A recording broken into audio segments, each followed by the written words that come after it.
Hi, I'm Jennifer and I want to welcome you to Animal Friends Pet Insurance. This year we're celebrating our 20th anniversary, and because of that we wanted to do something really special to be able to give back to the causes that we support. So we're donating £100,000 to a charity of your choice. We were extremely fortunate to be able to partner with Vet Times and Mumsnet, two amazing organizations that are really important to not only the pet community but also the human community. And through this, we were able to select 3 charities: Bumblebee Conservation Trust, Celia Hammond Animals Trust, and Street Vet. Over 1.5 million people have seen our campaign, as well as you, our viewers, have also casted 45,000 votes. I'd like to introduce Bumblebee Conservation Trust. Jill, could you just tell us a little bit about your cause? Yes, the Bumblebee Conservation Trust was formed in 2006, and there was 2 scientists at Stirling University who did some research and realised that the decline in our wild bee population, which is bumblebees, was really quite severe. And they decided at that point in 2006 that they really needed to do something about it, to raise awareness, to get people understanding about how desperate this cause could be, and they formed the Bumblebee Conservation Trust. And we have 2 clear aims, really. One is education, raising awareness, making people understand how vital these charismatic creatures are, and the other one is practical conservation work. So we go out, we make sure that as many people as possible who own land, whoever they might be, put some land down for bumblebee friendly flowers. And us, what can we do to support your charity, and how can other people maybe get involved in the Bumblebee Conservation Trust? Oh, there's loads of things you can do. Well, you can join the Bumblebee Conservation Trust as a charity. You can become a member of us. That would be fantastic. There's some very simple things. You can plant in your garden bee-friendly flowers, and you can go to your garden centre and sort those out. If you were a company, you could make us Charity of the Year, things like that. But the big thing for me, if I get on my soapbox, is the next generation. We've lost a generation of children who love insects somewhere along the line. And if you're a parent or a grandparent or a great-grandparent, if you can get the younger generation to learn to love these beautiful creatures, they will look after them because you protect that which you love. Mm-hmm. And I think it's really important that the next generation really look after these creatures. Our lives as human beings depend upon it. Thank you so much for representing Bumblebee Conservation Trust and for joining us today. We appreciate that. Thank you. And here we are today speaking to Celia Hammond Animal Trust. So could you just tell us a little bit about your work, please? Yes, so we have 3 centres. We have one in Hastings, one in Lewisham and one in Canning Town. Our Hastings branch is a rescue centre only, so we have lots and lots of cats in our shelter. We have maybe hundreds at any one time. It's great big land, it's beautiful, lots of feral cats, lots of free cats roaming the land. And our Lewisham and Canning Town branches do the same sort of thing. We have a low-cost veterinary clinic in both centres, and we are also a rescue shelter in both as well. So we have hundreds of cats up for adoption in both of our shelters, and we provide a low-cost vet service for people who can't afford to go elsewhere. So we help lots of people with their animals. We rehome lots of cats in the year, and we also have a really hard-working rescue team. So we have rescue workers working 24/7 rescuing animals in need. So we take calls all day, every day of people saying, "Hey, there's a cat in my garden with kittens. Can you come and help?" Or "There's an injured cat I've just seen. Can you do something?" And our rescue workers are always hardworking and going out to help them and do the best we can. And what's one of your favourite stories that maybe have happened recently? Ooh, you got one? We had this kitten coming in after having a cold. She and her sister and her mum were found in the garden, and when she arrived, she was so weak and so sick that she couldn't even move. We thought she might have been euthanized because she seemed unable to even get up on her feet. But after like a few days of very intensive care and the best treatment that we could provide, she slowly, we could see every day, she started moving her head, then she started getting up on her feet, and now you can see her running and jumping about, and it's just heartwarming, honestly. And we have, seriously, it was hard to think about one thing because we have stories like this every single day, and suddenly it's hard to provide support for an entire city like London, and sadly there's not many other charities that do the kind of job that we do. So And how can people help? How can members of the public help if they want to get involved? I'd say firstly we'd probably say please adopt a cat from us. Yeah. Would Okay. would be the first That was place a good to one. start. Yeah. Absolutely. If people are looking to get a new cat, we always say please come to a shelter, not Gumtree, not the internet, not ads online in papers. Wherever people are looking, go to a shelter. Give a homeless cat a home. We have so many in our shelters looking for homes. If people can support us financially, we are always grateful. We're always trying to stay afloat. And but even if they can't, they can share a post, a Facebook post. They can share a cats looking for homes. They can tell their friends they are looking for an animal about us. That's also very good. And they can donate blankets or toys, everything that might help cats having a better cat time. food, cat Yeah, toys, cat food, anything cat that toys. people can spare to donate. We always have really, really good use for. Okay, thank you so much for joining us today. I appreciate it. Earlier today, we caught up with Street Vet. Just let us know, how did you form Street Vets? Where's the origin of it?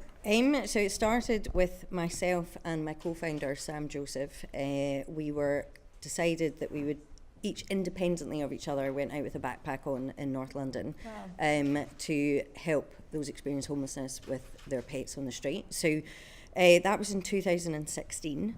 And what started with 2 vets in a backpack is now in 9 locations across the UK in a fairly short period of time, and that is down to the need, most importantly, down to vets and vet nurses all over the UK giving up their time to help and work with us. The veterinary industry have backed it like so much, and the public have again just seen something special in this relationship between a human and their dog, and they want to get involved and support it. Yeah, and I understand that you've brought a spokesperson, Andy and Bailey, to help us talk about Street Vet as well. So, Yeah. but I also just want to give you a chance. How can other people help Street Vet? I mean, you've mentioned a couple of different great ways there. Is there anything else that we can? There's lots of sort of specific ways, but for us, I think the most important thing is to actually, next time you walk past somebody on the street with their dog, like maybe stop, have a conversation. And, I think the stereotype has been that a lot of people have a judgment maybe about, how a homeless person, why have they got a dog, and if they can't look after the dog, that kind of a thing. And I think that what we're trying to do massively is make people reassess that. And if you see someone and maybe you walk past every day and see this one person with their dog and you've thought, how can I help them? If you stop and say to them, do you need a visit from Street Vet? Would that be helpful? Even if, I'm not saying there's anything wrong with your dog at all, because you're clearly, most people are doing an amazing job, but they might just need a collar, a lead, they might just want a health check. It's peace of mind. They've got a lot to worry about every day, and it's one thing less to worry about. So we have a notification thing on our website and email, social media. You can send in to say, some details of this particular person that you would like a Street Vet visit, and we will, do the very best. We're all volunteers, but do the very best that we can to make that happen. Thank you so much for joining us. I think we're going to speak to Andy and Bailey next, just to hear it from from their perspective as well. I don't know if you want to join us on the. That's all right. Where's my guy? And that's Plus, we get to snuggle the dog. He's going with it. We're just going to go with it. 'Cause how can you say no to that? Okay. I overdid it. I got you too excited. Yeah. So sorry to spring that on you a little bit. So do you want to introduce Bailey? 'Cause obviously he's the star of the show. This is Bailey. He's wonderful. And how old is Bailey now? He's 4, nearly 5. He's looking fantastic. He's doing really well. Yeah. And what's the typical day with you and Bailey? Do you guys go for walks? Yeah, or? we're out playing and seeing. Everybody knows him locally, and so it's like, so we're out playing and just living life and loving life. And where we can, we like to help Street Vet, because this magnificent organisation literally picked me up off the street. I was struggling to feed him, He was okay, but he needed his injections and that sort of thing, and these marvellous people just appeared one day, and they've never left our life since. They're amazing people. They're always there to support, and he's just come out of the vets himself. He had a bit of a medical scare the last few days, and literally I made a phone call. This wonderful lady within 20 minutes we was in the animal hospital, he was getting treated, and as you can see, he's back with us now, healthy and happy. Yeah, absolutely fantastic. Well, I just want to thank you so much for joining us today and letting Thank us you. meet Bailey. We love him. And we love street vet. Yeah, thank you so much. I'm really excited to speak to Mumsnet, who's one of our partners in this campaign. So Mumsnet started back in 2000 when our founder, Justine Roberts, took a disastrous holiday with her twins. Everything was wrong, from the flights to the location, just everything. And she wondered, is there somewhere that I can talk to other parents about this and get some advice? And so Mumsnet was born. In the past 18 years, Mumsnet has grown and now has over 14 million unique users every single month across a range of topics. Obviously pregnancy and birth and parenting, but also things like chicken keeping, philosophy and mental health. It's also a great place to discuss terrible parking and how unreasonable your other half may be being. Many of our users are big fans of Celia Hammond. They love the fact that it's run on a shoestring. They really value the no-kills policy. And they like the fact there's a Celia Hammond volunteer on our litter tray boards who comes on with lots of great advice. In the first round of voting, Celia Hammond got a huge 96% of the vote, so there's a lot of support for them. There was a really lively discussion. Our users know what a difference this kind of sum could make, and it's a really significant amount of money. There are lots of really great causes. Some of our users are very concerned about the declining bee populations. Others think that the street vet idea is absolutely brilliant. Of course, we want everyone to win, but there can be only one winner. We'd like to wish the very best of luck to Celia Hammond from everyone at Mumsnet. Animal Friends Pet Insurance is excited to speak to Vet Times, who is one of our partners in this campaign. Can you just tell us a little bit about Vet Times, where you work? With the Vet Times, we've been running for about 4 decades in one form or another with the leading journal, magazine, call it what you will, for the veterinary sector. And why was supporting street vets so important to you? New charity. They do wonderful work. Coming up to Christmas, really important to look after pets at this time of year that wouldn't get the treatment that they could normally have. Right. And I think you've mentioned that vets are actually really reaching out at this point in time and learning a lot more about street vets and helping raise that profile. I think you had a story along that line. Well, we first really encountered them last year, and I've seen Jade and Sam at various different events. We've always been struck by the level of dedication they've got, and the fact that the charity doesn't just help the pets, it helps the people as well, and it also helps the vets. They like to have somebody get involved with, and there's a real strong need to put something back in. We've always found that working with vets, that they always like to put something back in, and that gives it, so there's that sort of tripartite thing really, where it's benefiting 3 different groups of people, and it's just amazing, an amazing charity, and we wanted to give it the chance to really grow into something. We've been talking to the guys today, and it's mushroomed from one city. They're now dealing, I think, in 8 cities, and we'd like to see the charity truly nationwide and helping people across the country, Well, and more importantly, their pets. Yeah, thank you so much for joining us today. We appreciate the introduction to street vets and all the other charities that have been involved. I'm joined today by Wes Pearson, Managing Director of Animal Friends Pet Insurance. Do you want to tell us why charity is giving us so important to Animal Friends? Yes, Jen. It's important to me, actually, when I first joined the business 9 years ago with Elaine and Chris, the founders, one of the first events I went on was one of the charitable events we often attend with this business to get a broad understanding of why we do what we do. And it was listening to stories like we've listened to today where I got a true sense of what our ethos was and what we're all about, and why it's important for us as a business to be able to donate to animal charities. As you know, we were founded back in 1998, and the vision of the owners at that time was to build a business capable of creating lots of money through our generous policyholders, but to enable that business to give back to animal charities. There were many charities about at the time, as there is now, and they didn't want to be just another one vying for the attention of charities. It's a tough environment for you guys. I've worked with many charities over the years, and a really tough environment for you guys. So they wanted to create a sustainable business in order to give money back. And now in our 20th year, we're about to get to about £4 million. And as you know, Jen, our vision going forward is to donate even more money to animal charities and get even more involved with those charities that we work with. Yeah, absolutely. So, and how involved is the staff here at Animal Friends in the charities that we promote or that we're trying to give exposure to? Yeah, as you know, the guys are busy doing their day-to-day jobs, but as much as that, we try to engage them with as many of the animal charities as we can.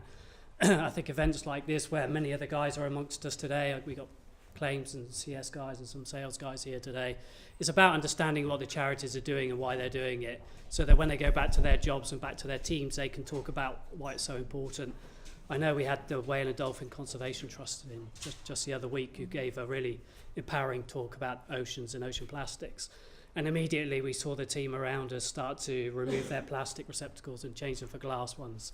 So we can have a little bit of an impact as a small to mid-sized business, and not just give the money away, but also empower our people to do the same and support the charities. Yeah, well, we've had a great time being in the marketing department, actually engaging with all the charities. So thank you for that opportunity, and we'll do the big reveal in a couple seconds. So now on to the big reveal.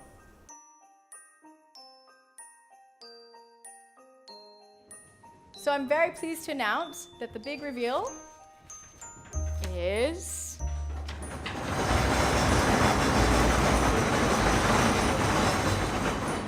street bets.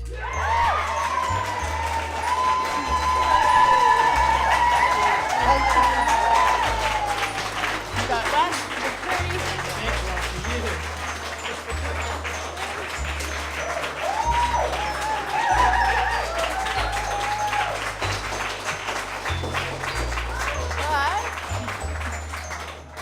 But we're not going to let it stop there. We're not letting anyone go away empty-handed. What do you mean, Jen? No, absolutely not. We were so impressed with the Bumblebee Conservation Trust and the Celia and Hammond Animal Trust. If you guys could also come forward, please. On behalf of Animal Friends, we were very pleased to be able to also award $25,000 to each charity as well.